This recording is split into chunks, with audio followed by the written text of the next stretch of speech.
Good morning, students. Hope you all are fine at your places. बेटा आज का जो टॉपिक है वो आपके पास है मैग्नेटोस्ट्रिक्शन जनरेटर के रिगार्डिंग। तो आज हम मैग्नेटोस्ट्रिक्शन जनरेटर के रिगार्डिंग ही डिस्कस करेंगे।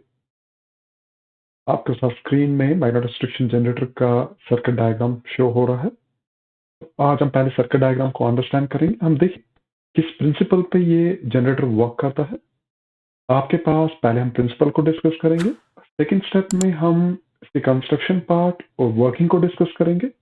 और कंस्ट्रक्शन और वर्किंग पार्ट से ही आपको समझ में आ जाएगा कि कैसे अल्ट्रासोनिक वेव्स प्रोड्यूस होती हैं by means of magnetostriction generator.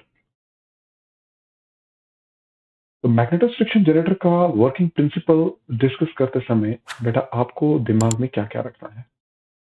हम लिए आज जो ले रहे हैं हम पहले इसी केस को डिस्कस कर देते हैं कि जब भी आप टॉपिक को डिस्कस करें, जैसे हम यहाँ पर जो टॉपिक डिस्कस कर रहे हैं मैग्नेटोस्ट्रिक्शन जनरेटर का, तो सबसे पहला काम होता है वर्किंग प्रिंसिपल को अंडरस्टैंड करना। Working principle.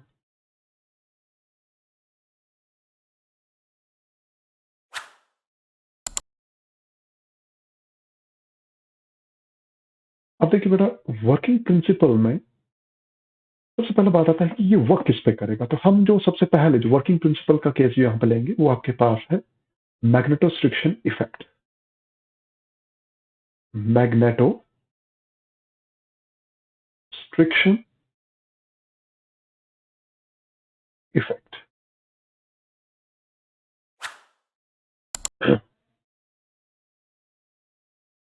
बेटा पहले मैग्नेटोस्ट्रिक्शन इफेक्ट प्रिंसिपल को हम डिस्कस करेंगे।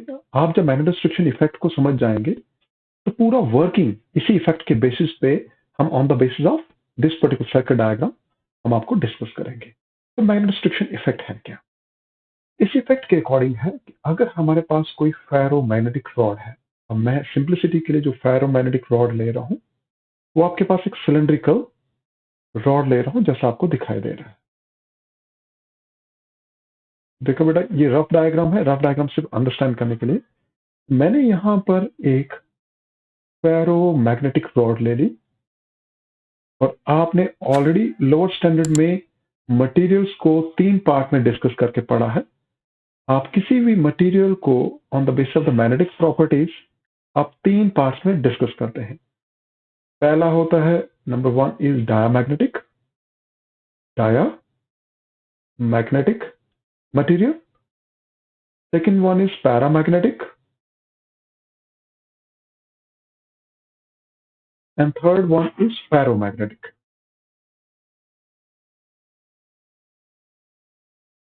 आपने बेटा देखा होगा कि डायामैग्नेटिक और पैरामैग्नेटिक की प्रॉपर्टीज अलग अलग होती हैं, लेकिन अगर हम कंपैरिजन करें पैरामैग्नेटिक और फेरोमैग्नेटिक की, दोनों की प्रॉपर्टीज ऑलमोस्ट सिमिलर है। सिर्फ ये है कि पैरामैग्नेटिक प्रॉपर्टीज जो होती हैं वो आपके पास लेस स्ट्रेंथ में होती हैं, उनका जो मैग्नेटिक बिहेवियर है वो वीक होता है as compare to ferromagnetic material. तो फेरोमैग्नेटिक का जो स्ट्रेंथ होता है, बिहेवियर जो हो ऑन सच पर्टिकुलर मटेरियल वो वीक होता है, वो स्ट्रॉन्ग स्ट्रेंथ में ज्यादा होता है।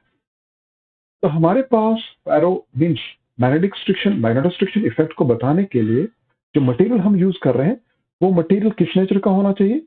वो मटेरियल आपके पास फेरोमैग्नेटिक नेचर का होना चाहिए। फेरोमैग्नेटिक नेचर का होना चाहिए। और फॉर आर सिंप्लिसिटी हम यहाँ पर जो मटेरियल ले रहे हैं बेटा, वो लेट कर रहे हैं कि हमारे पास एक फेरोमैग्नेटिक रॉड है और आमतौर पे ये जो रॉड है वो आमतौर पे आप स्टील का ले सकते हैं या फिर इसी तरह से आप किसी और मटेरियल का ले सकते हैं। जैसे मेरे पास यहाँ पर निकल का रॉड हम ले रहे हैं। लेट्स टेक इनटू निकल रॉड। तो बेटा हमारे केस में जो हम यहाँ पर रॉड ले रहे हैं वो निकल मटेरियल का है।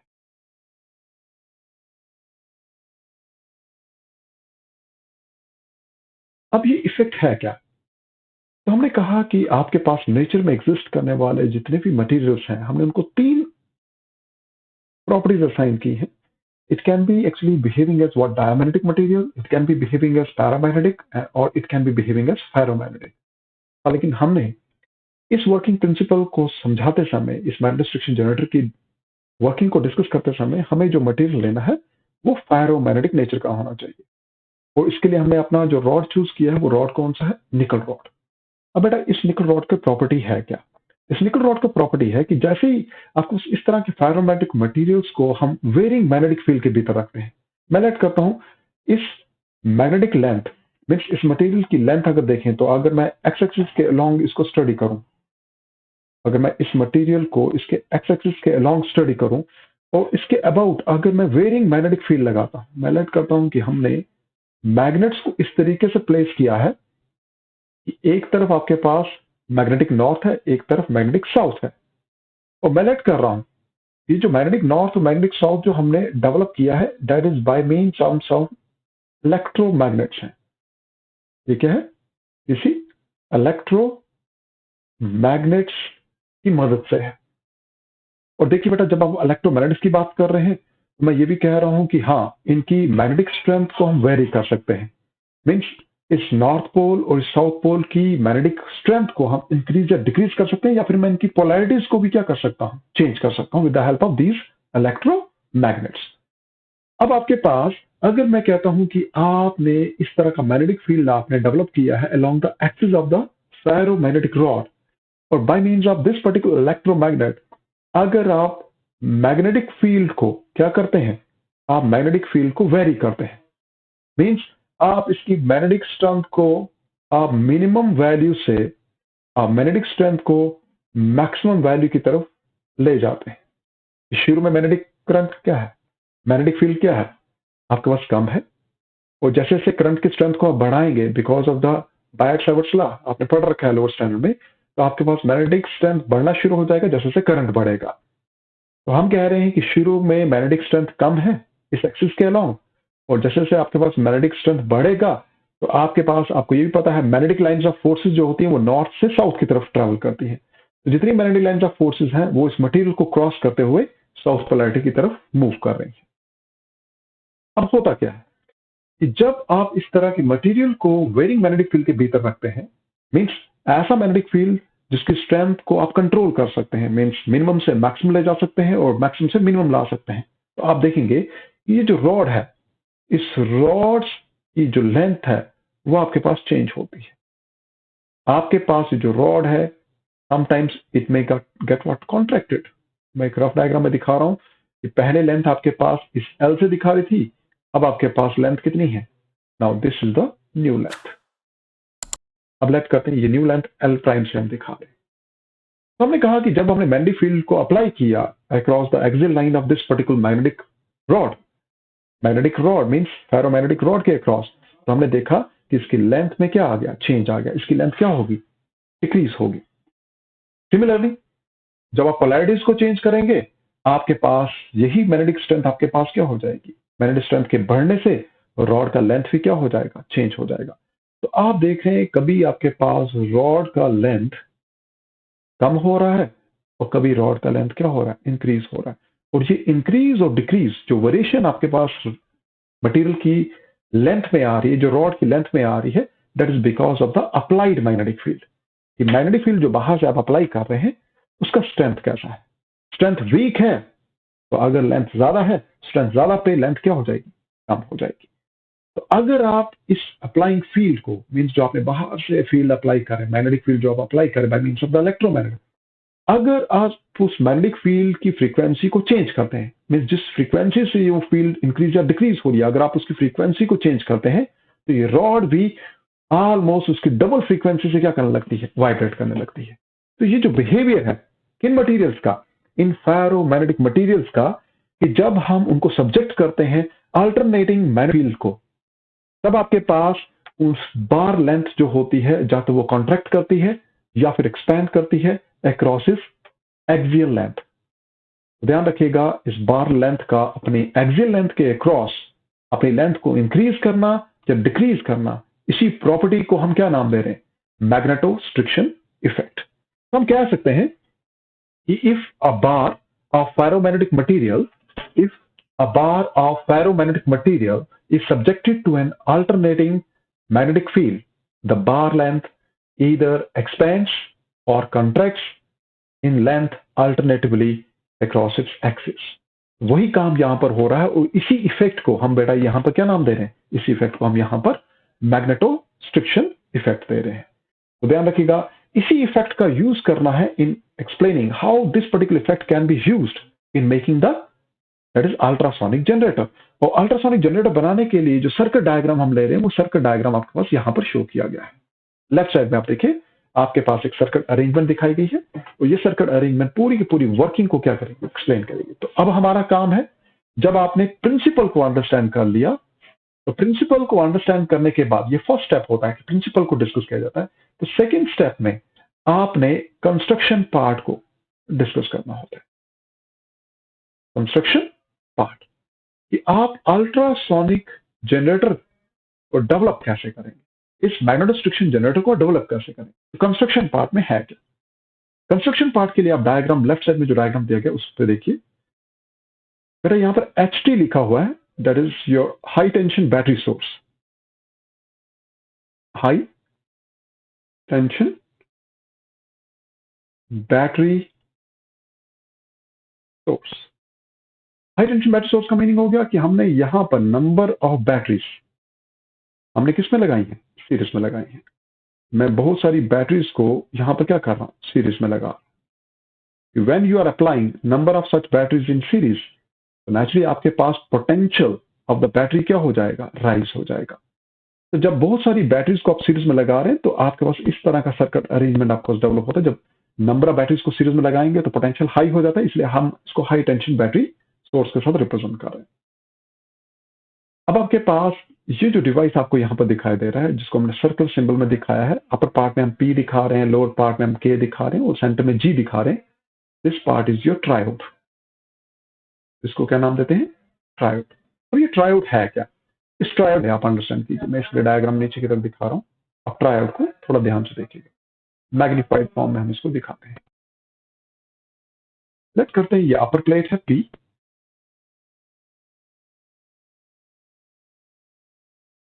ये है लोअर प्लेट, ये भी मेटालिक है।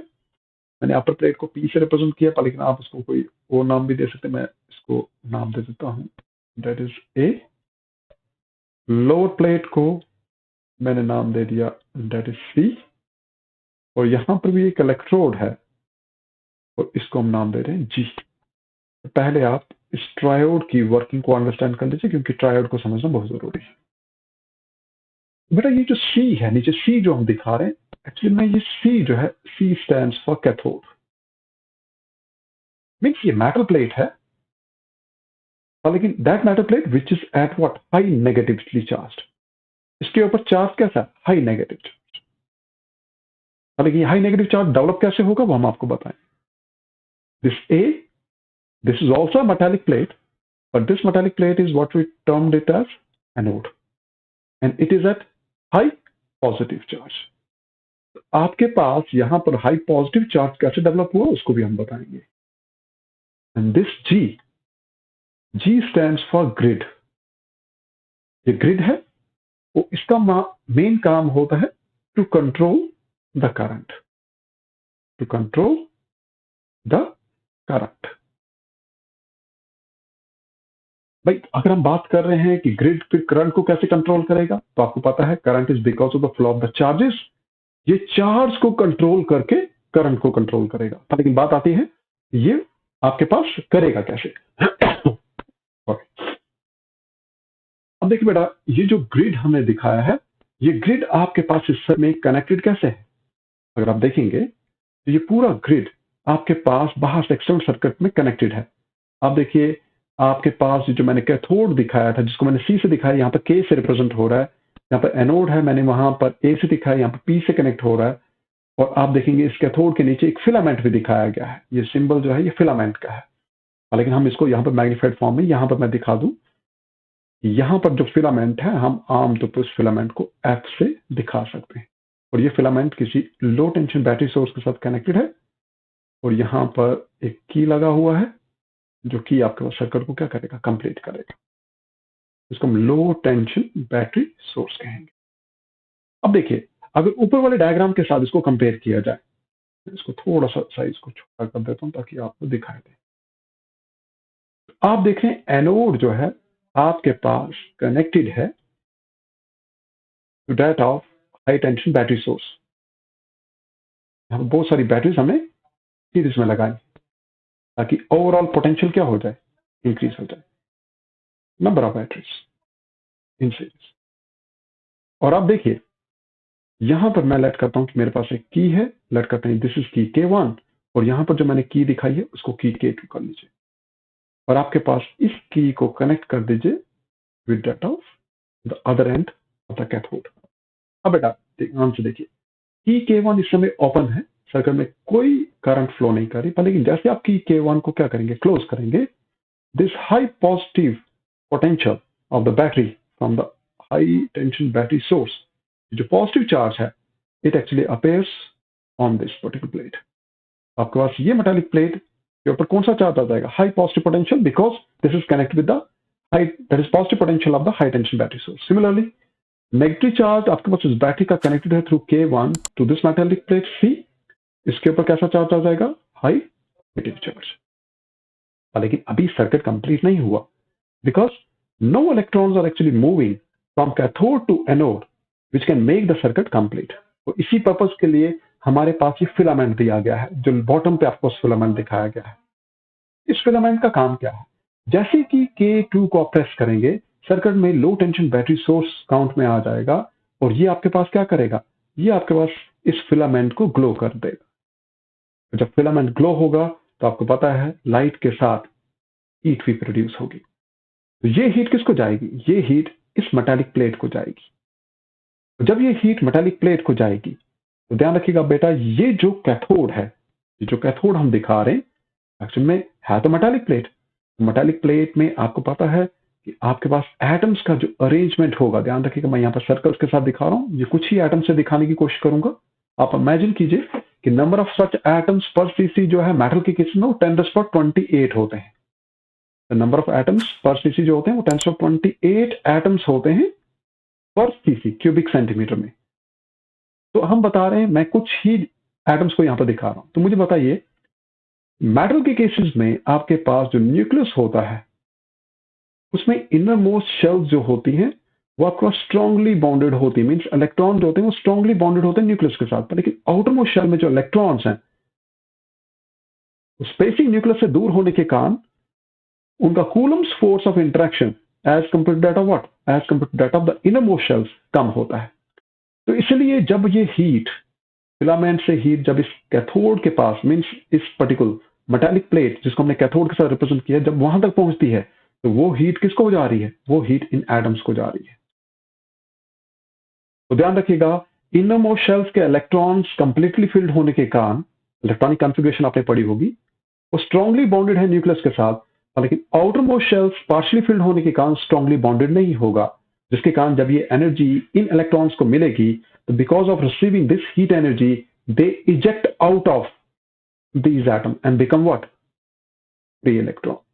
ये इलेक्ट्रॉन्स बाहर निकल जाएंगे, और ये इलेक्ट्रॉन क्योंकि हीट के कारण आपके पास बाहर आ रहे हैं, इसलिए हम थर्मल इलेक्ट्रॉन्स कहेंगे। क्या कहेंगे, थर्मल इलेक्ट्रॉन्स। तो ध्यान रखिएगा बेटा, इस फिलामेंट का काम है कि हीट एनर्जी को जनरेट करना, वो हीट जब इस कैथोड को मिलेगी तो ये कैथोड अपने भीतर से क्या करेगा, थर्मल इलेक्ट्रॉन्स को इजेक्ट करना शुरू कर देगा।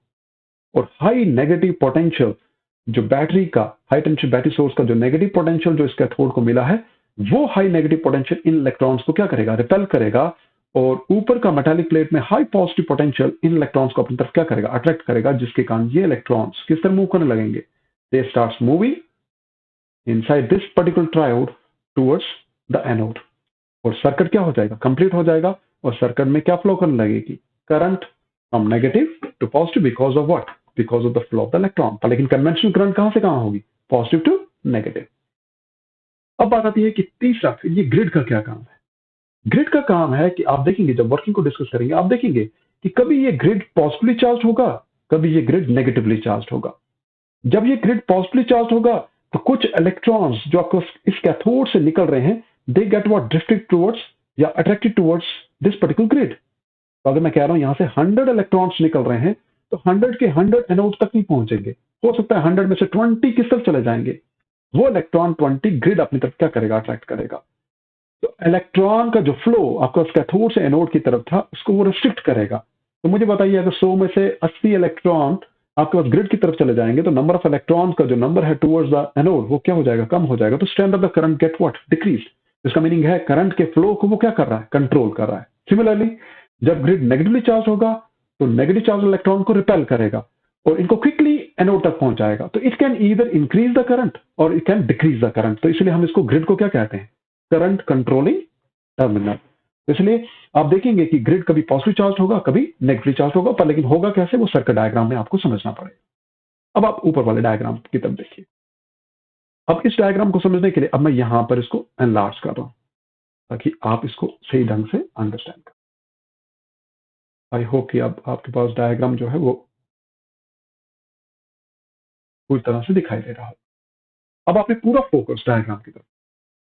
अब देखिए बेटा, यहां पर आपने क्या देखा, यहां पर आपने देखा ये जो सर्कल में पी के और जी और नीचे एक फिलामेंट दिखाई दे रहा है वो हमने आपको बताया कि वो क्या है, ट्रायोड है। इसको ऑलरेडी मैं डिस्कस कर चुका हूं डिटेल में नीचे की तरफ। आई होप कि आपको समझ में भी आया होगा। अगर नहीं आया है तो आप कमेंट बॉक्स में आप मुझे बताइए, मैं इसके ऊपर डिटेल से अलग से एक लेक्चर प्रिपेयर कर दूंगा। अब देखिए बेटा, अब ये जो एनोड था जिसको हम पी से रिप्रेजेंट करें, it is actually connected with this circuit arrangement. आप इस सर्किट अरेंजमेंट को थोड़ा ध्यान से देखिए। इसमें आप क्या देख रहे हैं कि हमारे पास एक कैपेसिटर है, लेकिन वो कैपेसिटर के साथ हमने एक एरो साइन लगाया है। तो ये एरो साइन वाला कैपेसिटर किसी वेरिएबल कैपेसिटर को रिप्रेजेंट करता है, वेरिएबल कैपेसिटर। जबकि ऊपर की तरफ जो L1 हम दिखा रहे हैं बेटा, ये इंडक्टर कॉइल है। This is inductor coil, means एक ऑर्डिनरी कॉपर वायर है जिसके नंबर ऑफ टर्म्स हम ले रहे हैं। जैसे आप सोलेनोइड का एग्जांपल ले लीजिए, एक तरह का एक सोलेनोइड है जिसको हम इंडक्टर कॉइल कह रहे हैं, जिसका इंडक्टेंस वैल्यू कितना है, L1 है। अब 12th स्टैंडर्ड में आपने इसके बारे में पढ़ा होता है। अब बात आती है कि ये जो सर्किट अरेंजमेंट मैं यहां पर दिखा रहा हूं, L1 और C एक दूसरे के बिल्कुल पैरेलल अरेंज हैं। ये जो आपके पास पैरेलली अरेंज L1 और C है, इसको हम बेटा यहां पर टैंक सर्किट कहते हैं। CKT here stands for circuit, tank circuit. या फिर इसका अनदर नेम, इसके 2-3 नेम हैं, उन तीनों नेम से मैं इसको डिस्कस करूंगा। पर लेकिन इसको समझने के लिए फिर दोबारा से आप क्या करेंगे, बॉटम पे जाके हम इसको अलग से समझेंगे। क्योंकि हर किसी की वर्किंग को जब आप अंडरस्टैंड कर लेंगे तो उसके बाद आपको चीजें समझ में आना शुरू हो जाएंगी। अब देखिए, टैंक सर्किट को दिखाने के लिए मैं सर्किट अरेंजमेंट में मैं दिखा रहा हूं कि लेट करते हैं कि ये मेरे पास एक कैपेसिटर है, 2 पैरेलल लाइंस हमने दिखाई हैं। आमतौर पर 12th में आपने इसको पढ़ा है डिटेल में। और इसी कैपेसिटर में अगर मैं एक एरो ले लेता हूं तो ये किसी वेरिएबल कैपेसिटर को दिखा रहा है जिसकी कैपेसिटेंस वैल्यू को मैं क्या कर सकता हूं, चेंज कर सकता हूं। तो मैं लेट कर रहा हूं, कैपेसिटर का कैपेसिटी क्या होता है या कैपेसिटेंस क्या होता है कि कितना चार्ज वो अपने ऊपर होल्ड कर सकता है। क्योंकि कैपेसिटर की प्रॉपर्टी है to store what, a charge over it. तो मुझे बताइए, जैसे हमारी कैपेसिटी क्या है कि हम कितनी चपातियां खा सकते हैं। मैं 4 खा सकता हूं, आपकी कैपेसिटी हो सकता है 5 की हो। तो capacity of the capacitor, how much charge it can store is known as its capacitance। अब देखिए बेटा, अगर मैं कह रहा हूं कि मेरे पास जो कैपेसिटर है उसकी कैपेसिटी को मैं वेरी कर सकता हूं, मैं इंक्रीज भी कर सकता हूं, डिक्रीज भी कर सकता हूं, इसलिए मैं उस वेरिएबल कैपेसिटर को इस सिंबल से रिप्रेजेंट कर रहा हूं।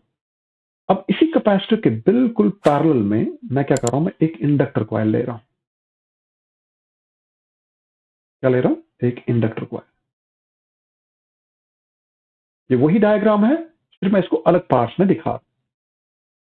तो ये इंडक्टर कॉइल जो मैंने ले लिया, इसका इंडक्टेंस वैल्यू, इसका अपना इंडक्टेंस जो है वो L1 है। तो बेटा, ये जो सर्किट डायग्राम है, मैंने कहा कि इस सर्किट डायग्राम को हम या तो कहते हैं टैंक सर्किट, या तो कहते हैं हम इसको LC ऑसिलेटर। ध्यान रखिएगा, L और C, वहीं से टर्मिनोलॉजी निकली है LC ऑसिलेटर। या फिर हम इसको ट्यूनिंग सर्किट भी कहते हैं। क्या कहते हैं, ट्यूनिंग सर्किट। तो इस सर्किट का मेन काम क्या है, इस पूरे सर्किट का, जो सर्किट की वर्किंग हम यहां पर डिस्कस करें, इस पूरे सर्किट का मेन काम है हमारे डायरेक्ट करंट जो हम सप्लाई दे रहे हैं हाई टेंशन बैटरी सोर्स से, उस डायरेक्ट करंट को अल्टरनेटिंग करंट में क्या करना, कन्वर्ट करना। तो हमारे मैग्नेटोस्ट्रिक्शन जनरेटर में ये एक इंपॉर्टेंट रोल प्ले कर रहा है, जिसमें हमने जो बाहर हाई टेंशन बैटरी सोर्स जो लगाया था, जिसको हमने एच टी लिखा है, high tension battery source, HTS लिखा होगा वहां पर। सिंबॉलिक रिप्रेजेंटेशन जो आपके पास सिंबॉलिक रिप्रेजेंटेशन देखिए इस डायग्राम में जो हम दिखा रहे हैं, ये हमने यहाँ पर HT से रिप्रेजेंट किया है। ठीक है, तो आप देखिए इस हाई टेंशन बैटरी सोर्स से हम क्या प्रोवाइड कर रहे हैं, सर्किट में डीसी दे रहे हैं, लेकिन हमें अब डीसी से किसमें कन्वर्शन किसमें करनी है, अल्टरनेटिंग करंट में। तो वो कैसे करेंगे, वो हम इस सर्किट डायग्राम के जरिए समझेंगे। तो आपके पास कैपेसिटर और इंडक्टर कॉइल जो है आपस में क्या है, एक दूसरे के पैरेलली प्लेस्ड है। अब वर्किंग होगी क्या, अगर मैं लेट करता हूं कि फ्रॉम द सोर्स, हमारे पास जो सोर्स है वो सोर्स इस तरह का है कि आपके पास जो करंट का फ्लो इस कैपेसिटर तक पहुंच रहा है वो इस तरह से है कि इस कैपेसिटर के पास जब करंट पहुंचेगी तो कैपेसिटर की प्रॉपर्टी है कि वो अपने आप को क्या करने लगेगा, अपने ऊपर चार्ज को होल्ड करने लगेगा। और चार्ज को होल्ड करने का तरीका क्या है कि अगर मैं लेट करता हूं कैपेसिटर की फर्स्ट प्लेट के ऊपर पॉजिटिव चार्ज डेवलप होना शुरू हुआ है, तो इक्वल अमाउंट में नेगेटिव चार्ज उसकी अपोजिट प्लेट के ऊपर डेवलप होना शुरू हो जाएगा। और जब ये प्रोसेस पूरी तरह से कंप्लीट होगा, ध्यान रखिएगा बेटा, इसमें ध्यान से समझ चीज है कि कैपेसिटर एक ऐसा डिवाइस है कि जब हम उसमें चार्ज को स्टोर करना शुरू करते हैं तो firstly it keeps on actually storing the charge. Capacitor की प्रॉपर्टी है कि जब वो अपने ऊपर चार्ज स्टोर करते करते पूरी तरह से चार्ज को स्टोर कर देते हैं, जितनी उसकी कैपेसिटी है, जब वो पूरी तरह से स्टोर हो जाता है उस पर चार्ज, उसकी प्रॉपर्टी होती है कि सर्किट में अगर वो अटैच्ड है तो अपने आप को इमीडिएटली उस स्टोर्ड एनर्जी को क्या करेगा, डिस्चार्ज करेगा। जैसे ऑर्डिनरी हमारे फैंस जो होते हैं उसमें भी कैपेसिटर लगा होता है। तो जब हम करंट प्रोवाइड करते हैं तो उसका काम होता है कैपेसिटर को पहले चार्ज करना, और कैपेसिटर जब फुली चार्ज होता है तो इमीडिएटली अपने आप को क्या करता है, डिस्चार्ज करता है इमीडिएटली। कब, जैसे वो फुली चार्ज होगा। तो सिमिलरली एक्चुअली हैपेंस हियर। तो जब कैपेसिटर फुली चार्ज है, ध्यान रखिएगा, जब ये कैपेसिटर फुली चार्ज हो गया है तो ये अपने आप को क्या करेगा, डिस्चार्ज भी करेगा। जब ये डिस्चार्ज करेगा अब करंट कहां से कहां फ्लो करेगी, फ्रॉम पॉजिटिव टू नेगेटिव। अब देखिए करंट इस सर्किट में, एलसी सर्किट में करंट आपके पास एंटी क्लॉक वाइज फ्लो करना लगेगी, जैसे मैं दिखा रहा हूं, फ्रॉम पॉजिटिव टू नेगेटिव। ध्यान से देखिए, क्योंकि इस तरफ क्या था, पॉजिटिव चार्ज था, इस तरफ नेगेटिव था, तो conventional current from positive to negative flow करेगी। लेकिन इस फ्लो के दौरान आप क्या देख रहे हैं, आप देख रहे हैं जब कैपेसिटर फुली चार्ज था, जब ये नीचे बॉटम पे वेरिएबल कैपेसिटर हमने कहा फुली चार्ज था, तो मुझे बताइए जब वो फुली चार्ज है, जब वो डिस्चार्ज होगा तो उस समय उसमें करंट का स्ट्रेंथ भी क्या होगा, मैक्सिमम होगा। मुझे बताइए जब चार्ज ज्यादा है तो करंट जो उसके कारण प्रोड्यूस होगी वो करंट का स्ट्रेंथ भी क्या होगा, ज्यादा। और जैसे जैसे चार्ज आपके पास डिस्चार्ज हो रहा है तो करंट का स्ट्रेंथ भी क्या होने लगेगा, कम होने लगेगा। तो आपके पास ये जो करंट है स्लोली स्लोली वो क्या होने लगेगी, डिक्रीज होने लगेगी। तो आप देखिए शुरू में जब वो फुली चार्ज था करंट का स्ट्रेंथ भी ज्यादा था, जैसे जैसे वो डिस्चार्ज होने लगा करंट का फ्लो जो सर्किट में फ्लो कर रहा है, आपके पास देखिए इस इलेक्ट्रिकल सर्किट में जो आपके पास ये जो सर्किट हमने दिखाया एलसी ऑसिलेटर वाला सर्किट, इसमें करंट का स्ट्रेंथ भी क्या होने लगेगा, वीक होने लगेगा। अब आपने 12th में एक रिलेशन पढ़ा था बायट-सावर्त लॉ का। मुझे बताइए current carrying conductor always produce what, the magnetic field around it. मुझे बताइए जब करंट ज्यादा होगा तो मैग्नेटिक फील्ड भी क्या होगा, ज्यादा होगा। आपके पास जैसे जैसे करंट कम हो रहा है मैग्नेटिक फील्ड स्ट्रेंथ भी क्या हो रहा है, कम हो रहा है। तो ध्यान रखिएगा ये करंट कहां से फ्लो कर रहा है, ये करंट इस इंडक्टर कॉइल से फ्लो कर रहा है। अब ध्यान से देखिए ये करंट आ रहा है इस कॉइल में से होता हुआ फ्लो करता हुआ बाहर जा रहा है। अब देखिए इस इंडक्टर कॉइल से जब करंट फ्लो करेगा तो इसके सराउंडिंग रीजन में क्या डेवलप हो जाएगा, मैग्नेटिक फील्ड। शुरू में जब करंट ज्यादा थी तो मैग्नेटिक फील्ड स्ट्रेंथ भी क्या होगी, ज्यादा होगी। जैसे जैसे करंट कम हो रही है वैसे वैसे मैग्नेटिक फील्ड जो इस कॉइल के अबाउट डेवलप हो रही है वो भी क्या होने लगेगी, कम होने लगेगी। तो आपने क्या देखा कि आपने इस कैपेसिटर के अबाउट, मैं इसको थोड़ा सा इसको साइज को छोटा करता हूं ताकि आप इसको अंडरस्टैंड कर सकें। तो आपने क्या देखा, आपने देखा कि जैसे जैसे कैपेसिटर डिस्चार्ज होना शुरू हुआ तो इस इंडक्टर कॉइल में से फ्लो करने वाली करंट का जब मैं आपके पास electric field strength means current strength आपके पास जब डिक्रीज हुआ तो मैग्नेटिक फील्ड स्ट्रेंथ भी क्या होने लगा, डिक्रीज। अब मुझे बताइए मैग्नेटिक फील्ड स्ट्रेंथ डिक्रीज होने का मीनिंग हो गया मैग्नेटिक लाइंस ऑफ फोर्सेस आपके पास कम हो रही हैं, और इसका मीनिंग है आपके पास इस कॉइल का मैग्नेटिक फ्लक्स क्या होने लगा, चेंज होने लगा। देखिए मैक्सिमम टू मिनिमम जा रहे हैं या मिनिमम से मैक्सिमम जा रहे हैं, इसका मतलब मैग्नेटिक फ्लक्स क्या हो रहा है, चेंज हो रहा है। तो मैं कह सकता हूं मैग्नेटिक फ्लक्स क्या होने लगा, मैग्नेटिक फ्लक्स चेंज होने लगा। अब आपने एक थ्योरी पढ़ी थी, वो थ्योरी थी 12th में फैराडेज लॉ। भाई वो थ्योरी क्या कहती है कि जब भी किसी सर्किट में मैग्नेटिक फ्लक्स, ध्यान रखिएगा ये फाई मैक्स जो मैंने लिखा है इसी को हम कहते हैं magnetic flux, sorry FLUX, magnetic flux. तो ध्यान रखिएगा बेटा, आपने 12th में पढ़ा था कि आपके पास जब मैग्नेटिक फ्लक्स क्या होता है, जब आपके पास मैग्नेटिक फ्लक्स चेंज होता है तो मैग्नेटिक फ्लक्स के चेंज होने के कारण आपके पास उस सर्किट में EMF क्या हो जाएगा, इंड्यूस हो जाएगा। यही फैराडेज लॉ था। फैराडेज लॉ कहता है कि सर्किट में अगर मैग्नेटिक फ्लक्स चेंज हो रहा है तो सर्किट में ईएमएफ जनरेट होगा, लेकिन इस बार जो ईएमएफ जनरेट होगा वो इस तरह से होगा कि आपके पास जो कॉइल पहले नेगेटिवली चार्ज थी अब वो क्या हो जाएगी, पॉजिटिवली चार्ज हो जाएगी, और जो कॉइल नेगेटिवली पॉजिटिव चार्ज थी वो अब आपके पास नेगेटिवली चार्ज हो जाएगी। तो देखिए पहले लेफ्ट साइड में पॉजिटिव था अब वो नेगेटिव चार्ज हो गया है, राइट हैंड साइड में पहले नेगेटिव था अब वो पॉजिटिव हो गया है। तो आपके पास इस कैपेसिटर का ये वाला एंड अब आपके पास पॉजिटिव चार्ज हो चुका है और दूसरा एंड जो पहले पॉजिटिव था अब वो नेगेटिव हो गया है। जब ये ऐसा होगा, देखिए ईएमएफ इंड्यूस होने का मीनिंग है पोटेंशियल डिफरेंस क्रिएट हो गया है। अब इस पोटेंशियल डिफरेंस के कारण ये कैपेसिटर वापस से क्या हो जाएगा, चार्ज हो जाएगा।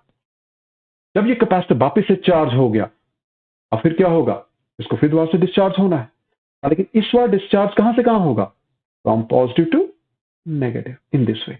देखिए पहली बार आपने जब इस डायग्राम को पढ़ा था बेटा तो आपने देखा था कि करंट का फ्लो इस तरह से था, लेकिन अब जो आप डायग्राम पढ़ रहे हैं क्योंकि सिचुएशन चेंज हो चुकी है, पोलैरिटीज चेंज हो चुकी है, अब आपके पास करंट का फ्लो क्या हो गया, एंटी क्लॉकवाइज हो गया। पहले क्लॉकवाइज था अब एंटी क्लॉकवाइज हो गया। साथ साथ आपने क्या देखा, आपने देखा कभी करंट मैक्सिमम टू मिनिमम जा रही है, फिर मिनिमम टू मैक्सिमम होगी, फिर मैक्सिमम टू मिनिमम, और ये प्रोसेस क्या रहेगा, कंटिन्यू।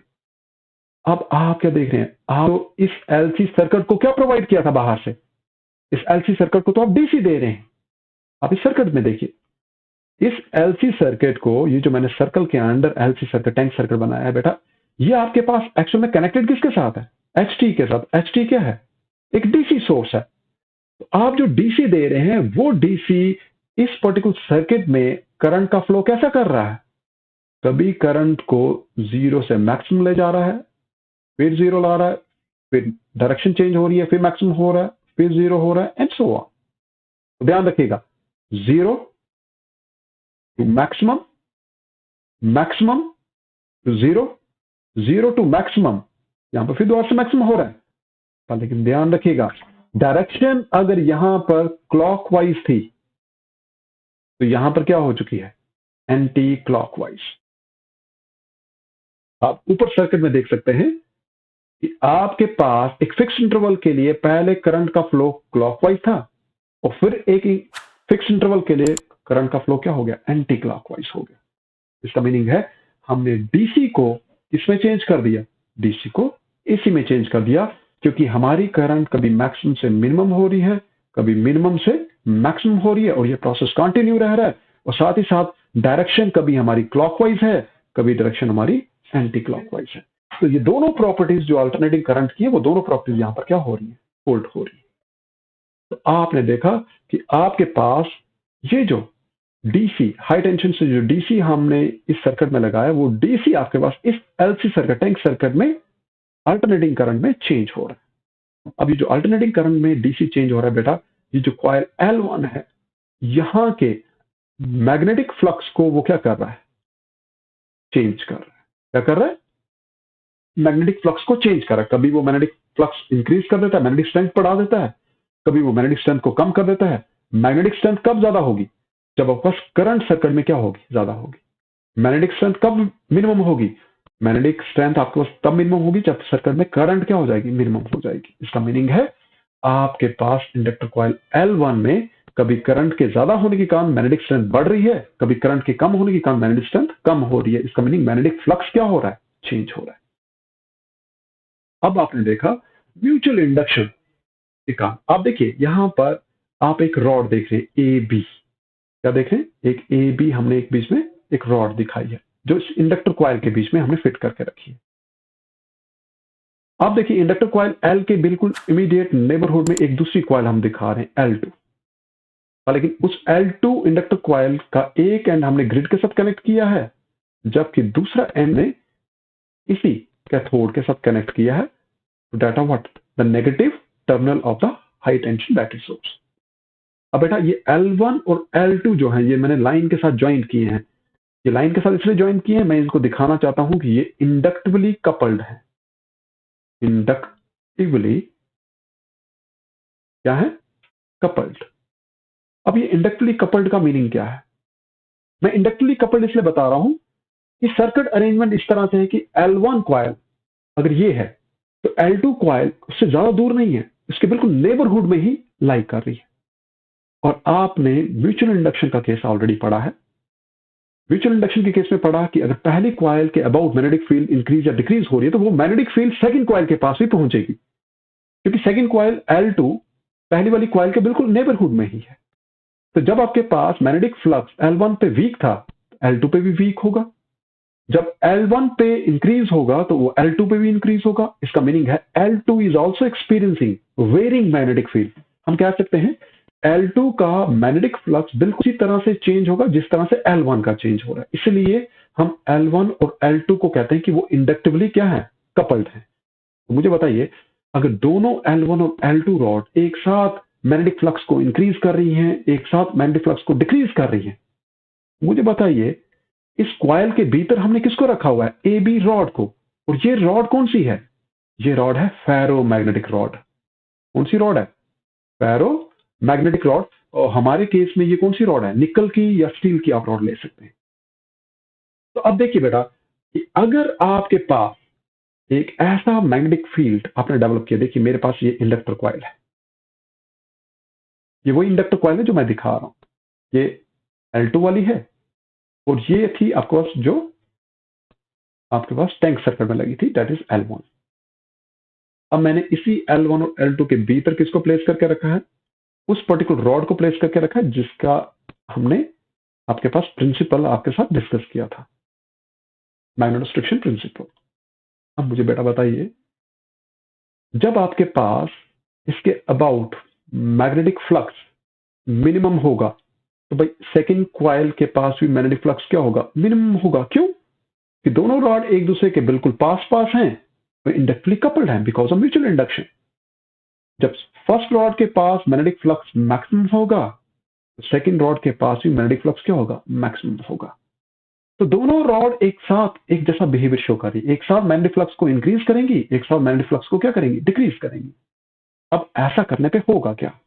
ऐसा करने पे ये होगा कि जो मैग्नेटिक लाइंस ऑफ फोर्सेस, देखिए सोलेनोइड का जब आप केस पढ़ते थे बेटा तो आपको पता होना चाहिए कि मैग्नेटिक लाइंस ऑफ फोर्सेस जो है इसमें से फ्लो करती थी। वो मैग्नेटिक लाइंस ऑफ फोर्सेस आपके पास हमेशा नॉर्थ से साउथ और साउथ से नॉर्थ की तरफ, मैं यहाँ पे कुछ ही रिप्रेजेंटेशन दिखा रहा हूँ कि 12th टॉपिक है। मैं लग करता हूँ अगर ये करंट का फ्लो यहाँ पर क्लॉकवाइज है तो क्लॉकवाइज एंड पे अगर मैं कहता हूँ साउथ पोलैरिटी शो हो रही है तो आपके पास दूसरे एंड पे जब आप इसको देखेंगे ये नॉर्थ पोलैरिटी शो करेगा। तो मैग्नेटिक लाइंस ऑफ फोर्स हमेशा नॉर्थ से साउथ आउटसाइड होती हैं और इनसाइड आपके पास साउथ टू नॉर्थ होती है। हम ये रिप्रेजेंटेशन दे रहे हैं। मुझे बताओ ये मैग्नेटिक लाइंस ऑफ फोर्सेस इस सोलेनोइड के एक्सियल पार्ट से आपके पास कर रही है। तो एक्सियल पार्ट में हमारे पास कौन है? एक्सियल पार्ट में हमारे पास ये रॉड है। कौन सी रॉड? Ferromagnetic rod. अब आपके पास देखिए बेटा, ये जो एक्सियल पार्ट में जो फेरोमैग्नेटिक रॉड जो आपके पास है, जब इसमें से magnetic lines of forces cross करेंगी, कभी वो ज्यादा है कभी कम है, तो जिसके कारण ये क्या करेगा? ये आपके पास वाइब्रेट करना शुरू कर देगा। क्या करना शुरू कर देगा? वाइब्रेट करना शुरू कर देगा। और वही वाइब्रेशन हम तो चाहते थे कि आपके पास वो वाइब्रेशन किस में प्रोड्यूस हो? इस रॉड में प्रोड्यूस हो। तो ध्यान रखिएगा बेटा, ये जो रॉड है, ये रॉड अल्टरनेटिवली, ये जो रॉड बीच में हमने दिखाई है ए बी से जो हम रिप्रेजेंट कर रहे हैं, ये रॉड आपके पास क्या करने लगेगी? वाइब्रेट करने लगेगी because of method is what? Because of magnetostriction effect, जो हमने अभी भी शुरू में बताया था। अब देखिए जब ये आपके पास वाइब्रेट करेगी, इसका फ्रीक्वेंसी या वाइब्रेशन जो होगा वो नेचुरल फ्रीक्वेंसी होगा। अब हमारा काम क्या है? हमारा काम है रेजोनेंट कंडीशन को डेवलप करना। अब रेजोनेंट कंडीशन कहां से डेवलप होगी? वो होगी इस एलसी सर्किट की मदद से।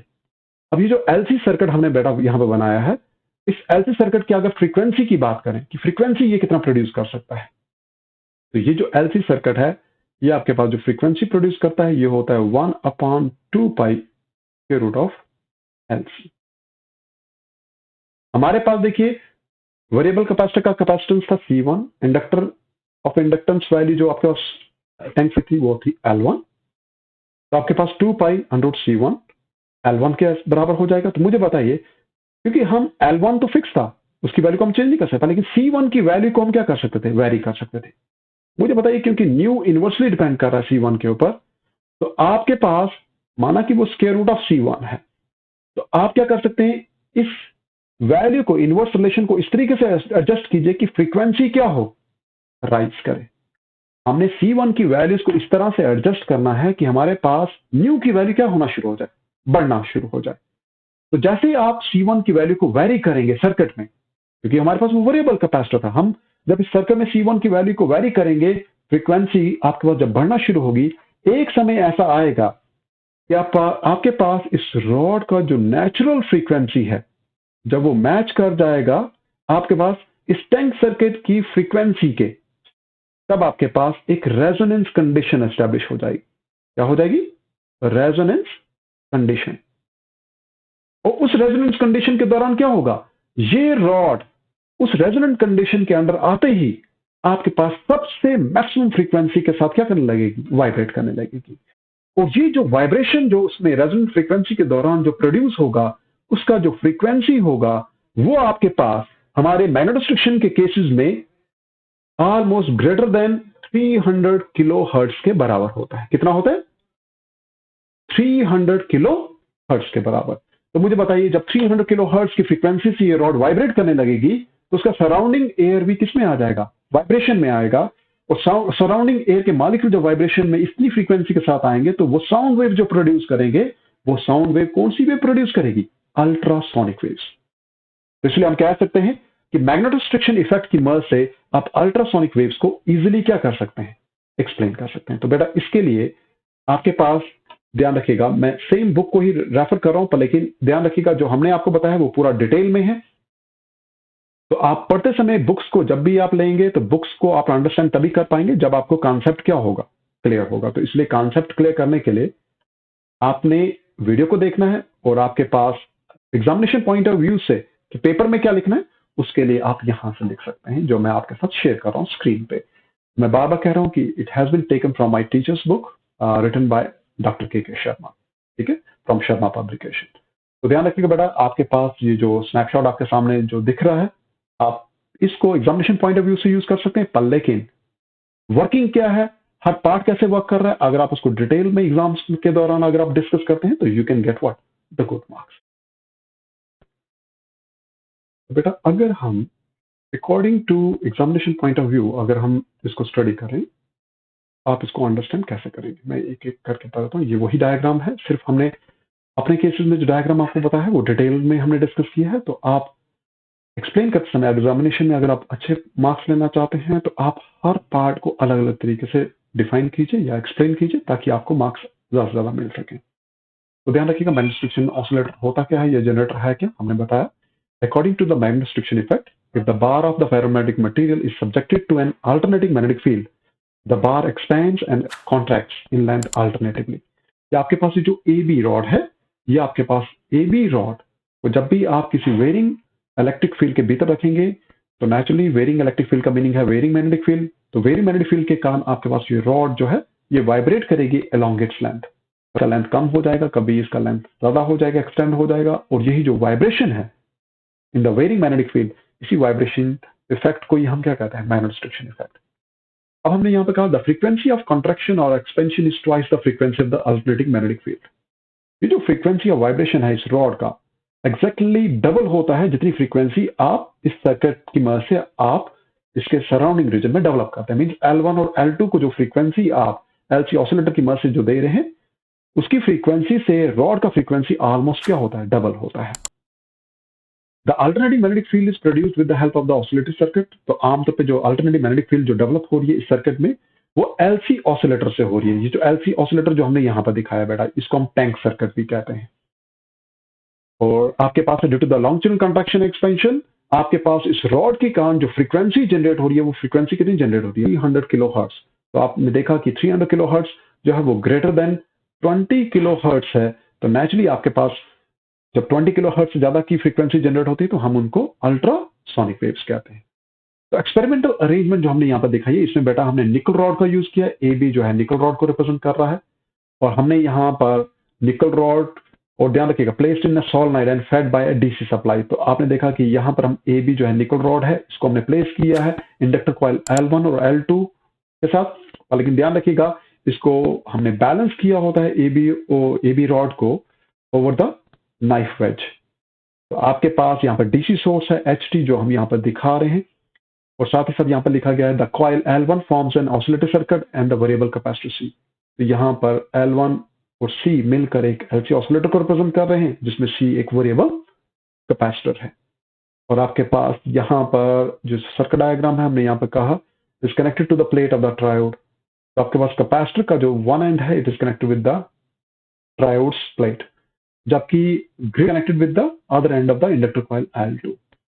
और सर्किट डायग्राम को हम ऑलरेडी डिस्कस कर चुके हैं, इसको ज्यादा डिटेल में नहीं लूंगा, पर लेकिन ये है कि यहाँ पर जो बात की गई वो क्या है कि अल्टरनेटिंग मैग्नेटिक फील्ड जो होती है, उसके कारण जब ये लॉन्गिट्यूडनल एक्सपेंशन और कंट्रैक्शन जो रॉड में प्रोड्यूस होती है, उसके कारण ईएमएफ जनरेट होती है। तो आपने ईएमएफ जनरेट होने का जो रीजन है वो फैराडेज लॉ लेना है।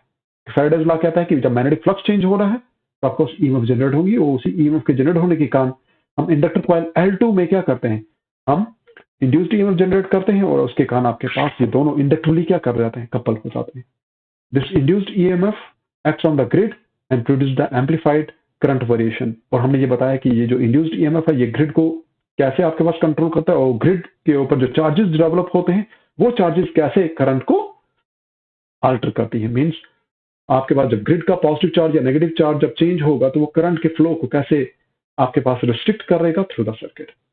और हमने कहा कि जब आपके पास कैपेसिटर C को एडजस्ट किया जाता है, उसकी नेचुरल फ्रीक्वेंसी जो आपके पास रॉड है, जिस फ्रीक्वेंसी से वाइब्रेट कर रही है, वो फ्रीक्वेंसी है नेचुरल फ्रीक्वेंसी उस रॉड की। और जब आपके पास LC ऑसिलेटर के फ्रीक्वेंसी को इस नेचुरल फ्रीक्वेंसी के साथ क्या कर दिया जाता है, मैच कर दिया जाता है, बिल्कुल बराबर कर दिया जाता है, तब आपके पास रेजोनेंस कंडीशन डेवलप हो जाती है। उस रेजोनेंस कंडीशन के दौरान आपके पास क्या डेवलप होता है, अल्ट्रासोनिक वेव्स।